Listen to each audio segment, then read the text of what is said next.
எல்லாவற்றிலும் சோத்திரம் செலுத்துங்கள். 1 தெசலோனிக்கர் 5:18.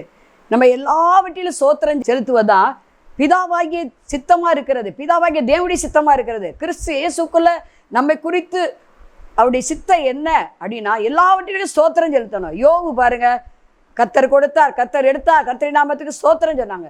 நம்ம ஆண்டவர் அற்புதம் செஞ்சார்னா, நன்மை செஞ்சார்னா அல்லேலூயா அப்படின்னு சொல்லி சாட்சி சொல்கிறோம். ஆனால் இழப்பு மத்தியிலே சாட்சி சொல்லுங்க, சாட்சி சொல்லுங்க. என் கணவர் இறந்தப்ப எனக்கு ரொம்ப துக்கமாக இருந்துச்சு. ஏன்னா ஒரே மகனே நான் இழந்துட்டேன்.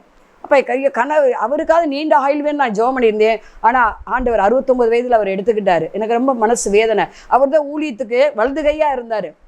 அப்போ அவருக்கு நான் சோத்திரம் செலுத்தாமல் இருந்தேன். ஏன் ஆண்டவரேன்னு கேள்வி கேட்டுகிட்டே இருந்தேன், பதில் வரல.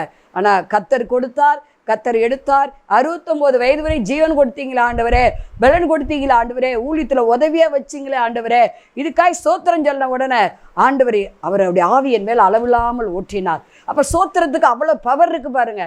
அது மாத்திரம் இல்லை, அதுக்கப்புறம் புது புது பாடல்கள், புது புது ராகங்களை கர்த்தர் எனக்கு கொடுத்தார்.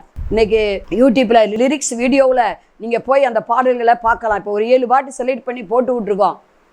அதாவது லார்ட்ஸ் ப்ரெசன்ஸ் ப்ராக்கெட்டுக்குள்ளே தமிழ் போட்டிங்கன்னா இங்கிலீஷில் வரும். அந்த பாடல்கள் உங்களுக்கு மிகுந்த ஆசீர்வாதமாக இருக்கும். துக்க நேரத்தில், வேதனை நேரத்தில் கர்த்தர் பாடல்களினால் நிரப்பி என்னை ஆறுதல் படுத்தினார். நீங்கள் கூட துக்க வேதனையாக இருக்கலாம், அதுக்கு சோத்திரம் பண்ணுங்கள். இந்த துக்கத்துக்காக நன்றி, இந்த இழப்புக்காக நன்றி, இந்த கடனுக்காக நன்றி, இந்த திருமணம் நடக்கிறதுக்காக நன்றி, குழந்தை என்ன கிடைக்காதுக்காக நன்றி.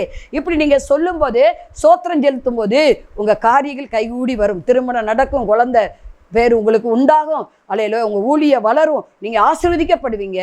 ஆமென்.